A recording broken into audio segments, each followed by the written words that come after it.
This to me is a scandal. The fabric of that society has been completely shattered by what the US and its allies, Saudi Arabia and Qatar and Turkey, did to Syria. It is the scandal of the century. And the fact that people on the left, on the so-called left, are still debating this while Syrians are suffering in scorching heat without electricity, that to me is shameful. It's so shameful that this issue of a whole country that our government destroyed, like shattered, it's shameful to me that it's been reduced to a fight between YouTube personalities.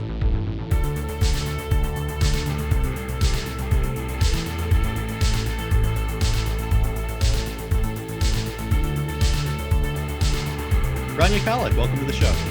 Thanks for having me. Yeah, thank you so much for being back on. I know it's been about over a year since we spoke, and there's a whole bunch of different things that I'd like to speak with you today. The first being the protests that are happening in Cuba. So the last few days, Western media has been really focusing on the protests in the street of Cuba that, as we know, is a result of the trade embargo that has crippled the Cuban economy and also created more problems with the COVID pandemic in Cuba. I'm just wondering if you have any thoughts on the protests that are happening now, and also if you think that the U.S. may be involved to any greater extent than just the trade embargo. Okay, so from what I understand, I think it's a little bit of a mix of both in the sense that there definitely is some genuine discontent in Cuba because people are really suffering from the effects of the US blockade. There are food and medicine shortages. And of course, it's during a pandemic when the economy's already contracted like every other economy in the world, especially for Cuba because of the way that the pandemic has affected tourism, which is a huge part of the Cuban economy. So Cuba's dealing with, is always dealing with the blockade. It worsened under Trump because Trump, not only did he reinstitute a lot of what Obama had started to reverse, but he also went even further with harsher tactics like restricting remittances. So that people, who are in the US, for example, or abroad can only send a limited amount of money back to their families in Cuba. And Cuba, like a lot of countries in the developing world, is dependent on remittances. So this has affected the Cuban economy. The sanctions that Cuba's always had to deal with have had an even larger impact because of the pandemic. So at a time when, medicines are desperately needed, especially with Cuba experiencing a COVID surge, there's a shortage of medicines. And then also the fuel situation. I mean, every single country that the US is sanctioning right now is experiencing fuel shortages. It isn't just Cuba. Cuba's having power outages as a result of fuel shortages, though they were able to kind of delay that for a bit because they have like good internal domestic policy. But, I'm in the Middle East right now. I'm talking to you from Beirut, Lebanon. And while Lebanon isn't under direct US sanction, like the way a country like Syria or Iran is, it's impacted by those sanctions, and Lebanon has fuel shortages right now. It's in an economic collapse. And so, I'm lucky because I have access to a generator. Right now, there's no state electricity. So right now, like I'm dependent on a generator, but you have to be able to pay for the fuel for generator in dollars. So the large majority of Lebanese are experiencing extreme blackouts right now where, it's very hot in Lebanon right now. It's very humid. And they have no electricity and no AC because this fuel shortage has affected the country's ability to provide state electricity. You have the same problem in Syria. You have the same problem in Iraq, where I was a week ago, where it was 120 degrees outside. And the electricity grid in the entire country went out, partly because Iraq isn't able to pay Iran for fuel or for power because of US sanctions. US sanctions prohibit that financial transaction. So Iran cut the power. So every country that is dealing with this issue of like the US trying to assert its dominance through like this economic terrorism has these crazy blackouts. And so that is a part of the reason why some people in Cuba protested. That said, of course, there are always US elements involved in Cuba. I mean, the US has spent the last 60 years, both overtly and covertly, attacking Cuba, trying to undermine the country, trying to destabilize it, trying to overthrow the government. This isn't new. And anybody who laughs at the suggestion that there was potentially some US involvement here is delusional or is lying, because we have a historical proof that the US is constantly funding people in Cuba to try to destroy the country. That's not a secret. Yeah, it is funny, specifically in regards to Cuba, because you may be able to characterize people who say that the CIA is interfering in a country. You may be able to typically characterize them as conspiracy theorists. But in the case of Cuba, we really have been interfering consistently since 1960. This was the campground of the proud and optimistic Cuban brigade, recruited, paid, trained, supplied by the CIA, and perhaps the largest covert operation in the history of subversion.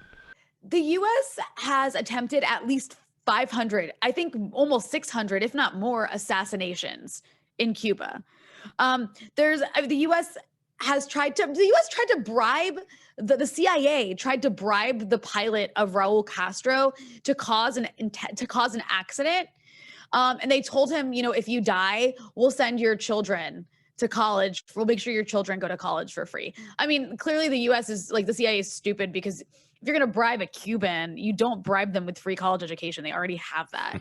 but the point is, we could sit here for hours talking about the well-known ways that the US has tried to undermine Cuba using the CIA, whether it's like funding terrorists to down commercial airliners. El vuelo 455 de Cubana de Aviación se trasladaba desde Barbados hacia La Habana, cuando minutos después de haber despegado, dos explosiones en pleno vuelo derribaron la aeronave.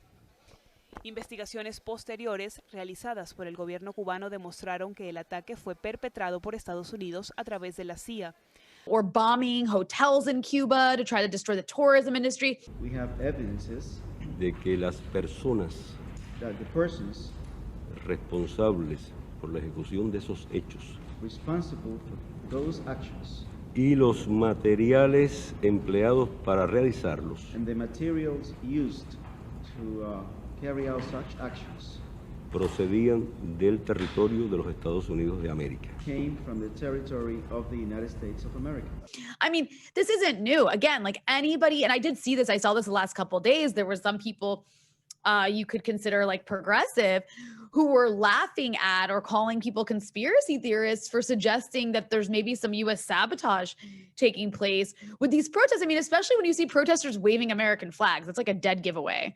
The American flag is literally a symbol of like right-wing capitalism. So if people, and whether it's Hong Kong or Cuba or wherever, are waving an American flag, then that alone should be cause for suspicion. So this came right off the heels of the assassination of Haiti's president last week. There's also been some very strange circumstances around that, where a number of Colombian mercenaries were arrested along with two Haitian US citizens. One of them apparently was previously a DEA informant. From what I've seen so far, I'm not an expert on Haiti, but from what I've seen and read and watched so far, it does look like it was likely like local oligarchs, local Haitian elites having a sort of an internal fight over who should be in charge, and maybe took out Jovenel Moise, who they saw as like a rival.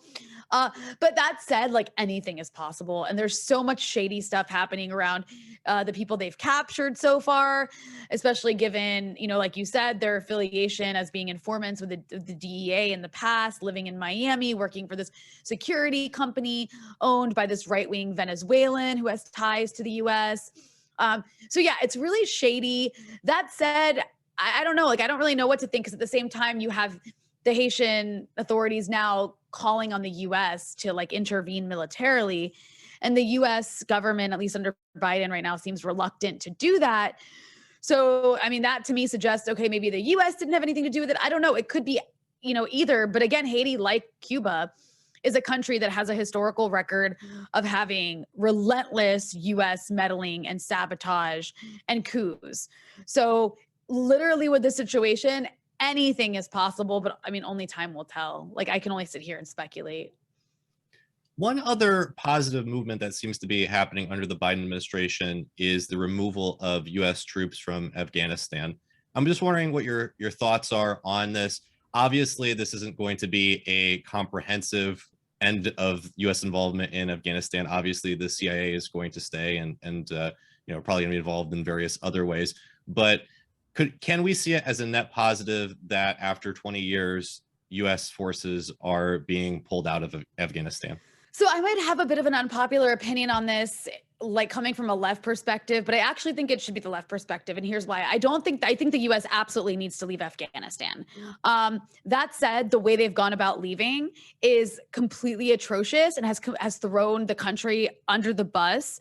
I mean, the US is the reason Afghanistan is destroyed. And I'm not talking about just invading in 2001. I'm talking about back in the 1980s when the US armed and funded the Mujahideen, which was this collective of jihadist Islamist groups that wanted to impose right-wing religious theocratic tyranny on the country.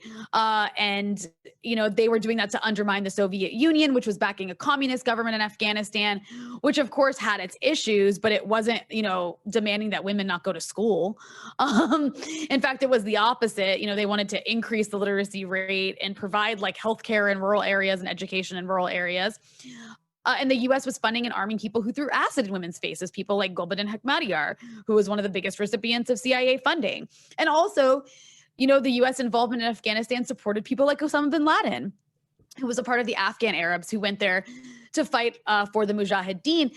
And then eventually the Soviet Union collapsed and pulled out of, before they collapsed, they pulled out of Afghanistan and the Mujahideen took over, and it was completely crazy and lawless in a country destroyed and ruled by warlords until these people called the Taliban, who were being educated in these schools and these madrasas in these refugee camps of Afghans in Peshawar and Pakistan. That's where the Taliban came from. They were the children, the young boys who were in those refugee camps in Peshawar or Peshawar. I always say it wrong. But the point is the U.S. war in Afghanistan created that refugee situation and then created the situation where then these Saudi-backed school textbooks and these Saudi-backed schools in these refugee camps raised a generation to support Salafi Wahhabism. And then they they invaded Afghanistan in the 90s and pushed out the Mujahideen warlords that had been running the country and took over. And that's how the Taliban came to power in Afghanistan as a result of US meddling. And that's why women couldn't go to school for like a decade and are still not able to go to school in some areas in Afghanistan. But then, of course, 9/11 happens. And then, 9/11 happens because of Al-Qaeda, which comes out of the U.S. funding them for the Mujahideen in Afghanistan. So that was blowback for America funding right-wing crazy people. And then the U.S. went back into Afghanistan, took out the Taliban, and put the warlords back in power. And for the last 20 years, that's the government we've been propping up, is this corrupt government of warlords. That said, the way the U.S. went about leaving is to literally just hand the country back over to the Taliban. Like, that's what the U.S. has done. And, I think that that's really problematic. I don't think the Taliban should be in charge of Afghanistan. I don't think the U.S. should stay forever, though. So I don't really know what the right answer is or if there's anything the U.S. could have done. That said, where I want to take this to, though, is I want to pivot to Iraq, because this campaign to end the forever war, to end the endless wars, while it's definitely a good goal, I don't understand why it wasn't focused on Iraq. Why the focus on Afghanistan instead of Iraq? Afghanistan, yes, we should get out.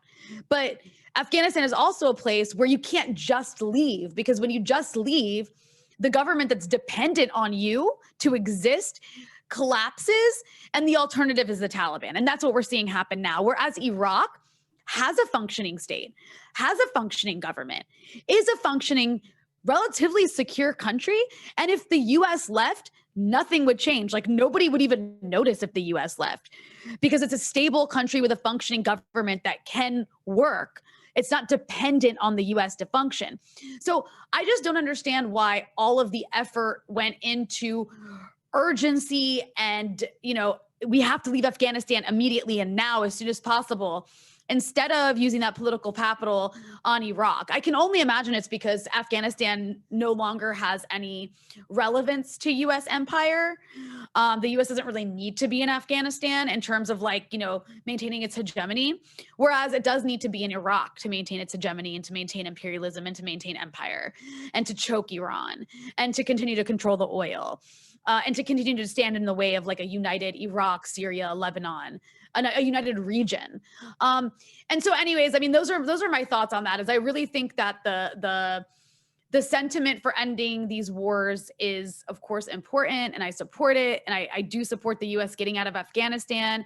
And eventually it had to happen. I guess it's kind of like pulling off the Band-Aid, but I think the way that the US went about it is very wrong, and that we should have been focused more on, if we're going to get out of somewhere, let's get out of Iraq. Let's get out of the Middle East. You know what I mean? Well, in regards to Afghanistan, though, in leaving, what do you think would be a more responsible way, or what do you think that the U.S. should have done? It wasn't necessarily that the U.S. is leaving. It was the deal that Trump made, and it was the way he went about making it. It was like an America First deal, where it was all about, okay, we're gonna leave, but just don't attack U.S. troops, but like you can keep attacking the Afghan government forces, and that's the issue. Is the way the U.S. went about negotiating gave the Taliban all the leverage. And then Biden came into office and just kind of like went along with what Trump did, because he's already a commitment that was made under Trump to leave by May 1st and whatever. And so he just carried on with Trump's sort of like America First deal.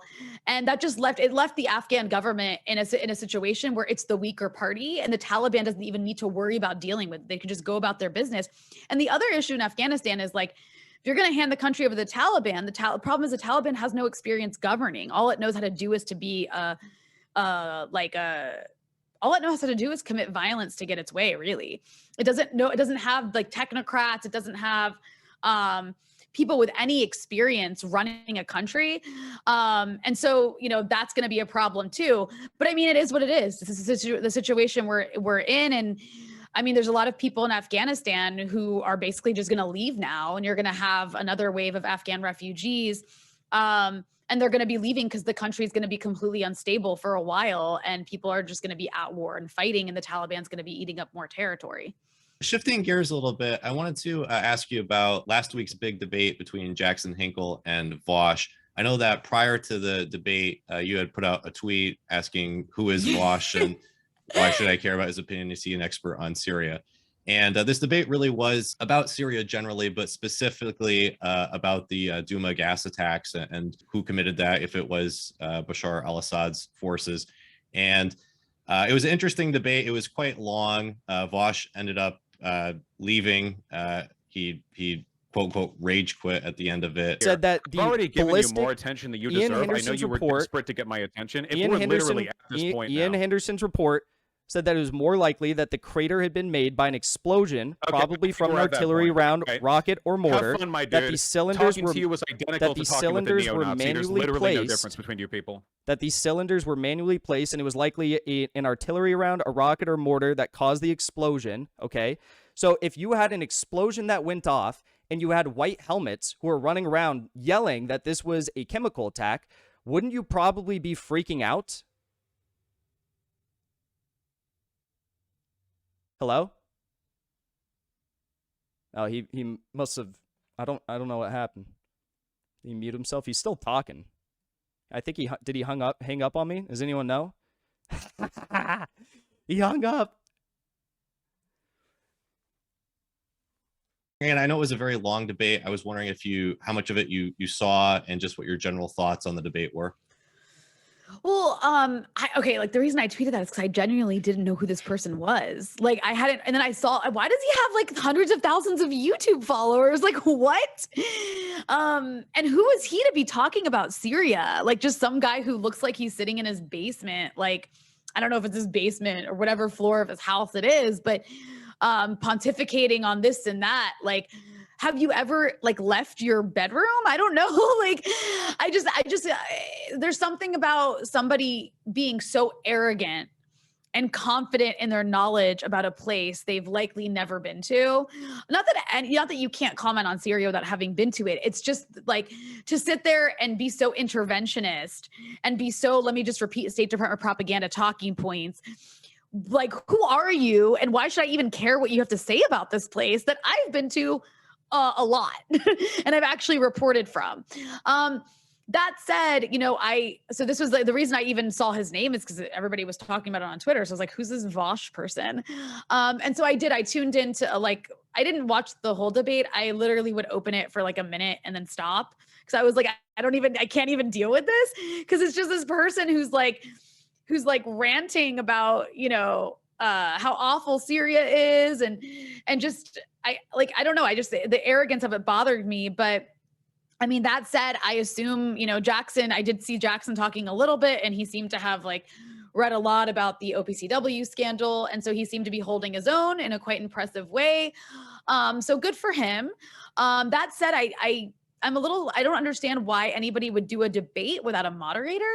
It seems like I imagine this guy Vaush does that because that way he can dominate and, say what he wants without anybody checking him. You know what I mean? That's what you have a moderator for, right? So that what he frequently does is he does often talk over other people, and and he started off the debate too, just immediately comparing Jackson to a Holocaust denier. All right, so a little bit of a preamble before we get into this. I suspect this is probably going to be a waste of time because I have a lot of experience debating Holocaust deniers. I know that generally speaking, when people form their opinions based on conspiracism, it's usually not because they actually have a vested interest in the facts. It's usually because they have a set of biases that existed beforehand, and they'll engage in selective reasoning to adopt any beliefs that they can use to post hoc justify those, pre-existing biases. I guess we'll see how much of a waste of time this turns out to be. So I wasn't that familiar with the specifics on this incident until I guess last night. I saw you're doing some late night Wikipedia prepping, right? Yeah, I'm not familiar with every conspiracy theory out there. I also don't know much about Alex Jones' claims about Sandy Hook. Sometimes you gotta pack that stuff in. It's also completely irrelevant to anything a progressive should care about. So that to me, I can't take you seriously. Now you're just making a mockery of the Holocaust. The Holocaust was industrialized slaughter of millions of human beings on an unprecedented scale. And you're going to compare a war, a civil war in a country to that? Give me a break. That to me, it actually is offensive to victims of the Holocaust, because it's almost, that to me is a Holocaust denial. If you're going to say what happened in Syria was a Holocaust, then you're actually taking the Holocaust and you're reducing it to a civil war between two warring sides, which is insulting. And that's denialism.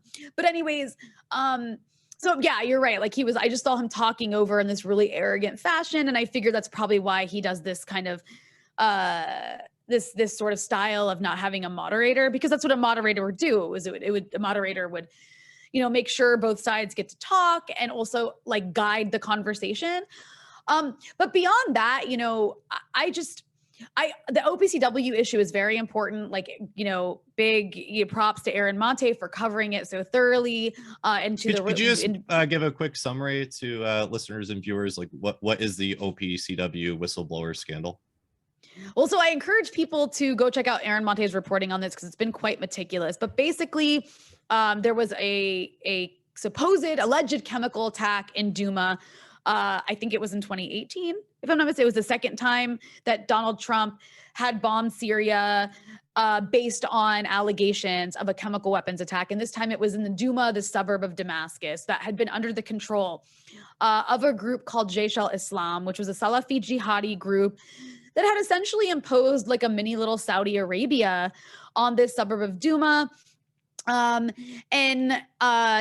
Was trying to keep control of it, and was fighting with the Syrian government over it. And the Syrian government was involved in a fight to take back its territory from this foreign funded Salafi jihadist group, which I believe Jaish al-Islam was supported by Saudi Arabia.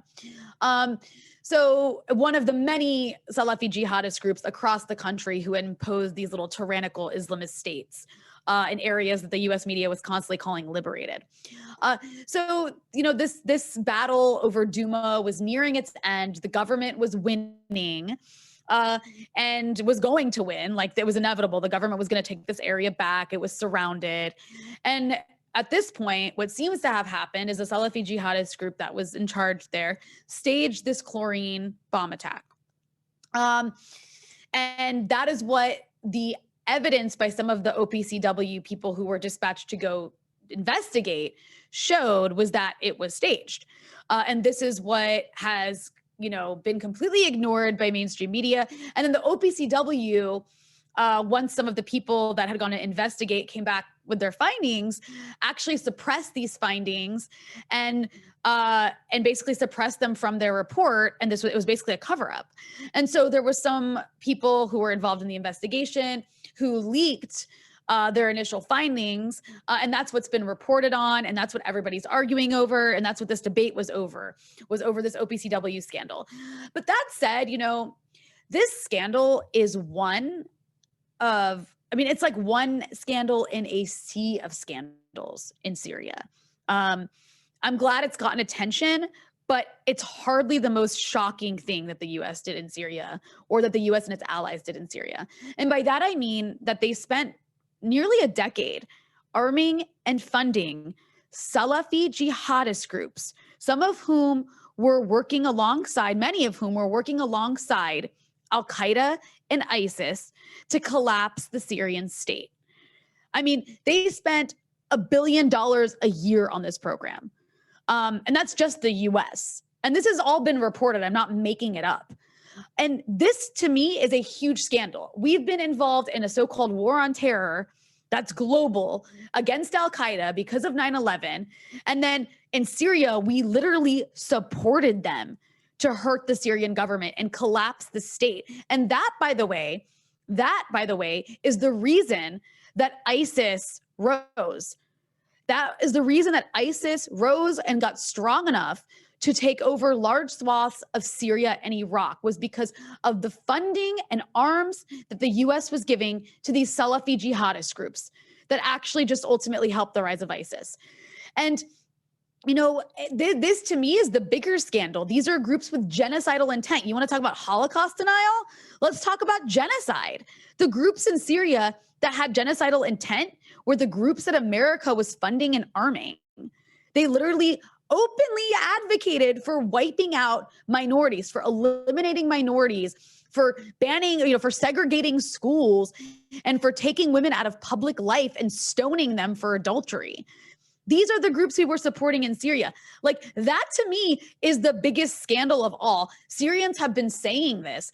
And I don't know why that's not as big a scandal as the OPCW cover-up, because that, which is important too. I'm not saying it's not important. I just don't know why this has become the focal point of the conversation around Syria. Because Syria now, in the aftermath of this disgusting, horrible war that was imposed on it by outside forces, Syria now has been split. It's been balkanized. A third of the country is under the occupation of the US and its proxies. And it's the third of the country where it's the most fertile. So that's where wheat is grown. 70% of wheat is grown in the area that is under the control of the US and its proxies. And it's also where all the oil is. And so and then the north of Syria is Idlib, is under the control of jihadist groups, for the former Al-Qaeda affiliate in Syria, which now calls itself Hayat Tahrir al-Sham, is now in charge of northern Syria with the help of Turkey. And then the rest of Syria, which is where the majority of Syrians live, under government control, is under a U.S. blockade, is under this medieval U.S. siege imposed through sanctions, where they are, they have food shortages and fuel shortages, and they don't have hard currency. So the Syrian government not only has had its oil and its wheat, its fertile land where they grow wheat, taken away, it can't even afford to buy its own wheat and oil back because it doesn't have hard currency because of US sanctions. People in Syria, it used to have one of the best medical systems in the region that was free and accessible to everyone. And now a Lebanese ambulance, this is the joke, right? A Lebanese ambulance has more than a Syrian hospital. That's what Syria has been reduced to because of this war. Over, I think 80 to 90% of the population is living in poverty in Syria. And it used to be like a well-off country. There's no electricity. There's hyperinflation. There's no future. And this to me is the bigger scandal, that this is still happening. It's being prevented from rebuilding now that the war is largely over. It's being prevented by US sanctions from access to construction materials that average people need to rebuild their homes. They can't do that in Syria right now. This to me is a scandal. The fabric of that society has been completely shattered by what the US and its allies, Saudi Arabia and Qatar and Turkey, did to Syria. It is the scandal of the century. And the fact that people on the left, on the so-called left, are still debating this while Syrians are suffering in scorching heat without electricity, that to me is shameful. It's so shameful that this issue of a whole country that our government destroyed, like shattered, it's shameful to me that it's been reduced to a fight between YouTube personalities. One issue that I think the empire's really been able to weaponize is the issue of the Kurds specifically, because I've seen a lot of people on the left say that they essentially support some form of US intervention or just take the anti-Assadist stance because they want to support the Kurds and the nominally socialist project that's happening in Kurdistan. Actually, when I interviewed Noam Chomsky, he also seemed to be somewhat favorable of US forces in Syria to protect the Kurds from Turkey specifically is what he was saying. But regardless, seemed to be kind of giving some cover to US imperialism. It just seems, I guess, a little counterintuitive, because you've been so outspoken against the U.S. acting as a global police force, especially in concert with NATO. I'm not opposed to the police either. If my house gets robbed, I call the police. Okay? I'm against the police when they shoot people. But these social and political world is not an axiom system where there are simple rules that you just follow rigorously. It doesn't make any sense. Life's much too complicated for that. You have to ask about the consequences of the policies you're talking about. So it takes a contingent of U.S. troops in Rojava, the Kurdish areas. I don't want to see U.S. forces abroad. I also don't want to see Kurds massacred. Okay? You have to make a choice sometimes. Just wondering what your take is on that, on the Kurds specifically, and again, how that issue has really been weaponized to support U.S. imperialism. So we need to separate a couple things, because this is where the left gets confused. And, I don't expect Noam Chomsky to know. I think Noam Chomsky is getting his views from people around him that he trusts on these issues, but I think he's wrong. The U.S. helping arm people to fight ISIS, I wasn't opposed to that. The U.S. helped the Iraqi state even after causing the problem. Okay, it's like the U.S. set the fire in the first place, but then realized, oh crap, this fire is actually a threat to our national security, and it got out of control. And now we need to put it out. We need to help put it out. But let's be clear: the people who fought and died the most fighting ISIS were not American soldiers. They were the Iraqis, including the Iraqi Popular Mobilization Forces, who the U.S. calls Iranian-backed militias, even though they're Iraqi, was Syrian army soldiers, who the U.S. actually supported the killing of and was happy to see ISIS killing and wanted to use ISIS, as we saw John Kerry say, as leverage against Assad, as Syrian soldiers were dying fighting ISIS. Don't worry, I think that should come back on. My electricity goes out every once in a while. There it goes. This is what happens. It'll come back on in a second. Okay. This is what happens when you live in a country, in a region that is suffering under U.S. sanctions. Your electricity just fucking goes out. Anyways, so we have Iraqis, Syrian army soldiers. Hezbollah fought and died fighting ISIS and its clones, including Al-Qaeda or Al-Nusra.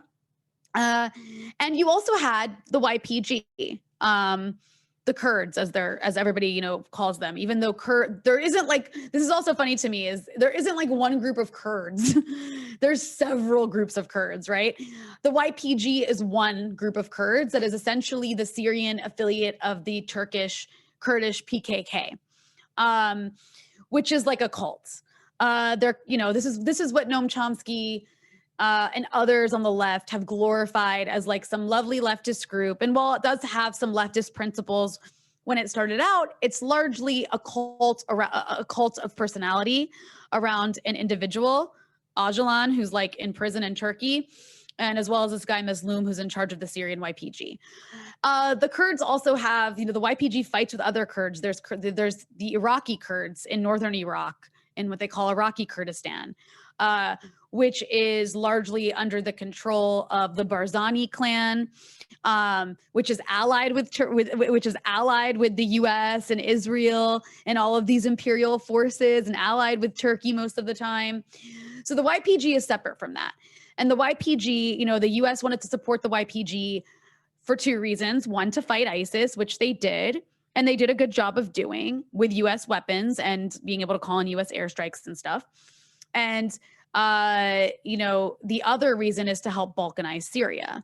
Now, I don't blame the YPG for making this this deal or this like coalition or whatever cooperation with the U.S. because they were dealing with an existential threat. And they actually accepted help from the Iranians too.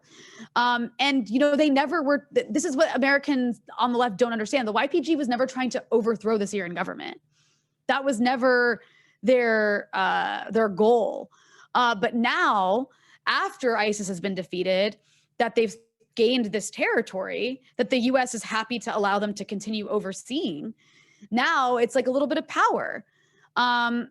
And so now they're just like maintaining this relationship with the US that I just don't think can be justified, because you've aligned yourself with an imperial power that, as we know, will completely like abandon you, which is what they did when the Turks invaded Afrin. They were just like, oh, sorry, you're on your own. And a bunch of people got massacred and pushed out of their homes. So, you know, I don't think that this ongoing alliance with the U.S. is justifiable. I don't think allying with the U.S. to control the oil and the fertile land where wheat is grown in Syria and denying the Syrian government access to its own land that they need to help feed their people and fuel their country, I don't think it's justifiable. And I don't think this is something that the left should be supporting. And I think that, you know, the YPG has been very good about like media, international media, and doing this like kind of propaganda. But it functions like a cult, and it's overseeing and controlling areas that aren't all Kurds. Like, it's overseeing and controlling areas that are also Arab and Assyrian. And I don't think at the left we should be supporting ethno-nationalism ever, especially in places where they're not the dominant or only ethnicity. Like, it's no different to me than supporting Zionism. If you're going to support a Kurdish state, you might as well support a Jewish state and a Sunni state and a Shia state. And that's what's destroyed this region. So why would you play into that? It's just you're further balkanizing and destroying the Middle East and cutting it off from itself. So I just think it's a completely wrong-headed opinion for people like Noam Chomsky to be promoting. Well, Rania, I have to say you sound very educated on these topics, and that's why I was a little, I guess, surprised by Anna Kasparian's comment recently that you have to do some more research. Yoni says, hey, Anna, you should watch Rania Khalek's podcast interview with Stephen Donziger. Yeah. You know, I've seen some of her reporting that I think, you know, maybe she needs to do a little bit more fact checking on. I was just wondering what your thoughts were when you first heard that, and just if you had any response to her about that. Yeah, I mean, you know, I think that she has probably, she just like in her mind, there's a group of people that are all evil and I'm one of them. Like, she's just like, oh, has some proximity to Aaron Mate and I hate him and he's a Russian agent. And I've also challenged her a couple times, really politely, I think, but I've challenged her a couple times on Twitter when she said dumb things like about Julian Assange or about Syria, or, you know, did her softball interview with Madeleine Albright, who is somebody who justified the death of 500,000 children in Iraq under the age of 5 due to US sanctions because, as she said, it was worth it. Anna Kasparian interviewed Madeleine Albright and didn't bother to ask her about that. I don't know how you can consider yourself somebody on the left and not, that not be your first question or one of the first questions out of your mouth if you're going to have access to a powerful figure like that. That said, Anna Kasparian is like a YouTuber. I'm not saying that that's a bad thing, but I just don't I'm a journalist. Like I go on the ground in places in Iraq and Syria and Lebanon, in the US, and I have a whole body of work to show for that, that is fact checked and that has original reporting in it. And I mean, if somebody I don't know why she thinks that she can sit in her air conditioned studio and tell somebody who's spent time in sanctioned countries and actually lives in one that I'm the one who needs to check my facts. Has she ever been to the Middle East? I don't even know. And the crazy thing is, what she was talking about, what this was in reference to, was an interview I did with Stephen Donziger, who is he's being persecuted by the state in cooperation with Chevron for helping to win a case to get justice for this indigenous community in Ecuador that was poisoned by Chevron knowingly. And Stephen Donziger, one of her, I guess fans or one of her viewers, was telling her Rania Khalek did a really good interview. It wasn't even about something I did on the Middle East. It was about Stephen Donziger, who's been interviewed by everybody who cares about this issue. He's been interviewed by freaking Comedy Central. She seemed to not have heard of him. So this is a huge case, especially on the left. He's all over the place, not just on my show, on everyone else's shows. TYT hasn't seemed to not, find a reason to have him on, or maybe they don't know about him. But, someone's talking about Stephen Donziger and you're telling me to check my facts? I don't know, maybe. And with people like Anna and Jank, the only other thing I'll say about them is, for them to sit there and to trash countries like Syria, poor, impoverished countries that have been destroyed by their government. If you're going to talk about Syria, I don't want to hear you moralizing or wagging your finger at Syria. Syria certainly has its problems, but if Syria is going to be coming out of your mouth, the first thing you should be talking about is what your government is doing to suffocate that country. And that's not what they're talking about. And so I just can't take anything they say seriously, and I just can't respect them as progressives. I think what we've seen over the last several weeks speaks to a larger rift that is, in my mind, predictable and perhaps very necessary, where TYT has really been at the front of it, but we also saw that with the Vaush Jackson Hinkle debate, and you see it with people like Sam Cedar and Ryan Grimm, and it's this split between this pro-empire left, these I would call them faux-gressives, or in the case of Vaush, an anarcho-neocon, with the anti-imperialist left. So people like you, Jimmy Dore, the people at the Gray Zone, Lee Camp, Abby Martin. There seems to be a very distinct split between these two different groups. And I know a lot of people out there, they're kind of treating it as this Twitter drama and unnecessary, and can't we all sort of be on the same page? I don't think that these two camps really can be on the same page for too long, because there's this existential philosophical difference in, are we supporting U.S. empire, to spread freedom and democracy, because even though there's problems with capitalism, it's an imperfect system, but it's something we should support, versus people who understand that empire is creating all of these issues around the world. So would you agree with that, or do you think that the two camps can work together, or just what are your general thoughts on that? Yeah, I think that you're right, that this has definitely brought attention to this rift that I think has always existed. It's just maybe in the aftermath of the failure, the collapse of the Bernie Sanders campaign, this has come to the fore, that these two sides can't really work together because we're not on the same page. We don't want the same things. And I don't think it's just it's an imperialism issue, but it's also an issue of how to deal with the Democratic Party. Like, these are people who also are insistent that we have to work inside of this party. There's no other option. And even as we're working inside of it, like, sometimes we're not allowed to push them. Like, the force the vote issue really brought that rift to the fore as well. So yeah, I think I agree with your assessment. Like, I don't think these two sides can work together. And I think it's mostly because we're just opposed to each other.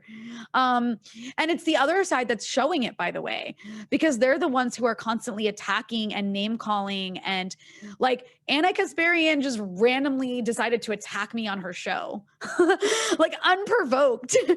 The same thing with Aaron Mate, Glenn the Greenwald, same thing. Max Blumenthal.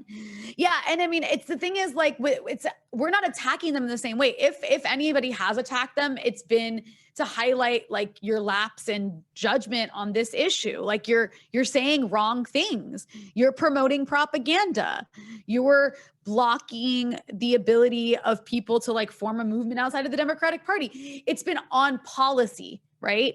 It's been on policy that they've been criticized, and on their behavior, on their really disgusting behavior. Whereas from them, it's just lies and smears and name calling. I'm not saying, like, the anti-imperialist side is perfect and nobody said anything negative or mean that they shouldn't have. I just mean overall. That's the difference here. But according to them, that all anti-imperialists work for Russia or Syria. Right, which is a problem too. It's like, okay, so now anti-imperialism is bad? Like, and that's another thing I don't get is, Anna Kasparian will sit there and say, oh, Aaron Mate denies child murder, which he hasn't. But let's say he had denied child murder. That's a problem for you? I mean, you sat down with Madeleine Albright and smiled and giggled. Her child murder, her actual murdering of children did not seem to bother you. Yet, Aaron Mate just goes too far because he questions something that should be questioned. Like, it's not even consistent. Like, her behavior isn't even consistent unless you view it through the lens of a social chauvinist.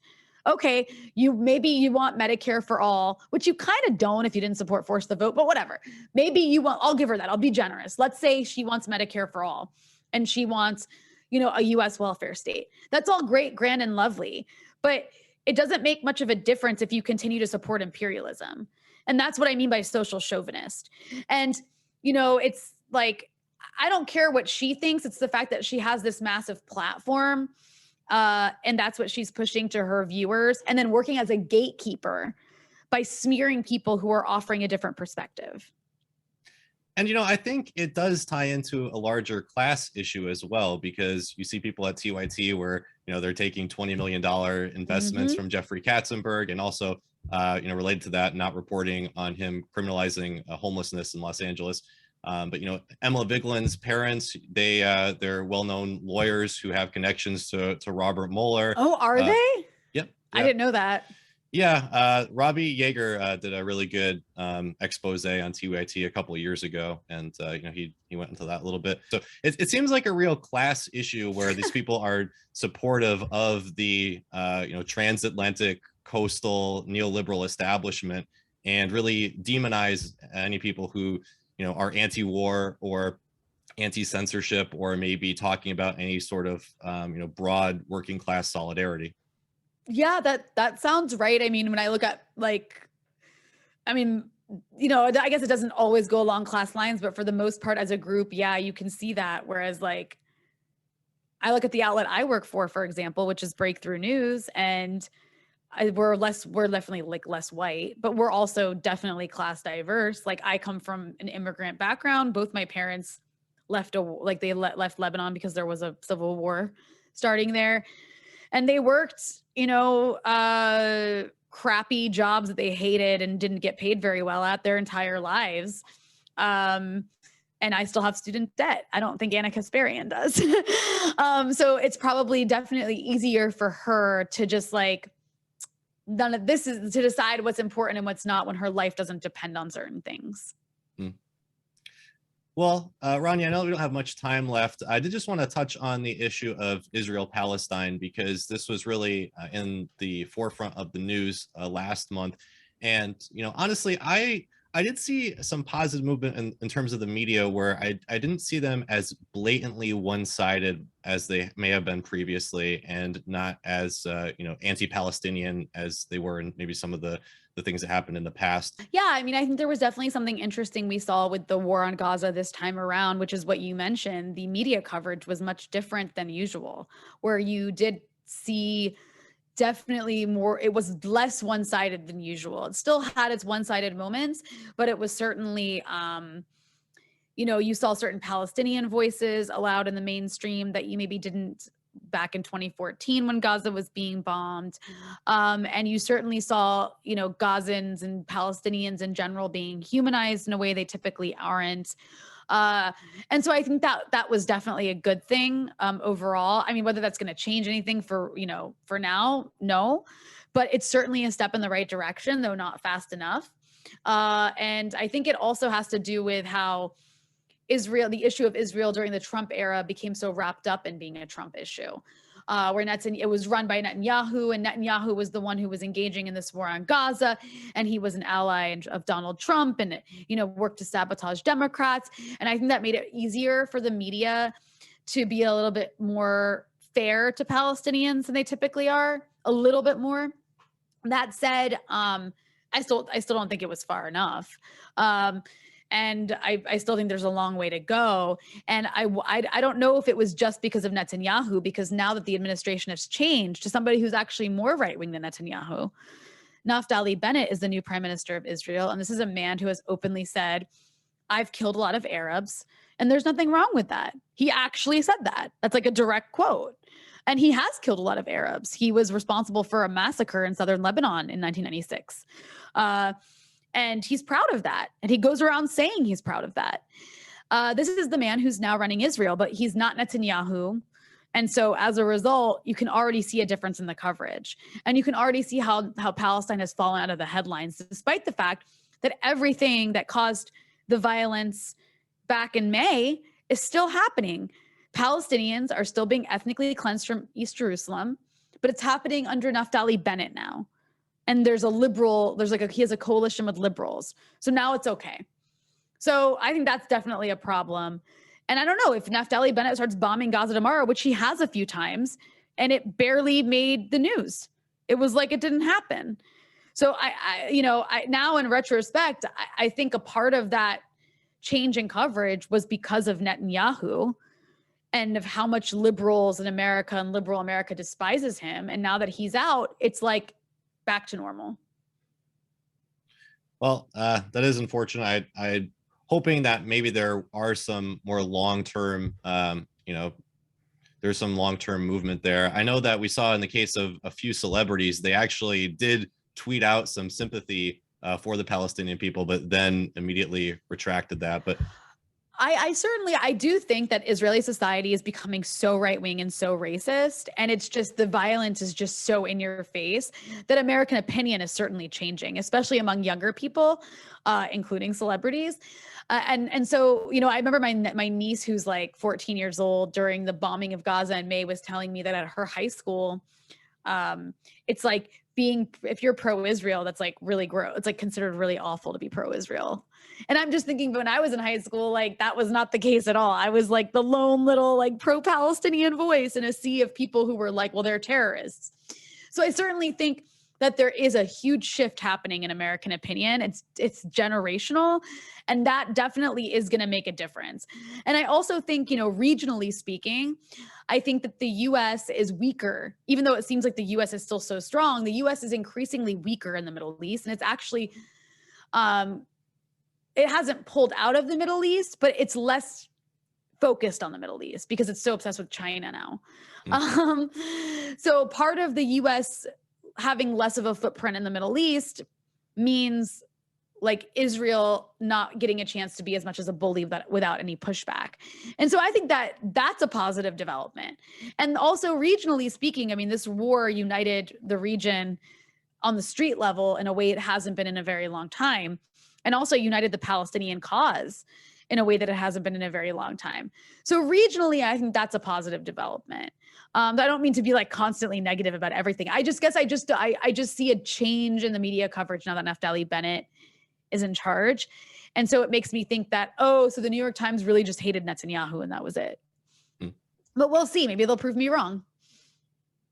Well, Rania, I really do appreciate you coming back on the show and talking about all of these different topics. It's always very enlightening. For folks out there who would like to follow you and support you, how can they do that? Thank you so much for having me on. This was a really great conversation. And for those who'd like to follow my work, you can follow my show, Rania Khalek Dispatches, at Breakthrough News on YouTube. And you can always also listen to it as a podcast, Rania Khalek Dispatches, anywhere you get podcasts. And I try to post everything on my website, raniakhalek.com. And you can follow me on Twitter at Rania Khalek. Well, thanks again, Rania. I really do appreciate it. And hopefully I can have you back at some point in the future. Thanks so much.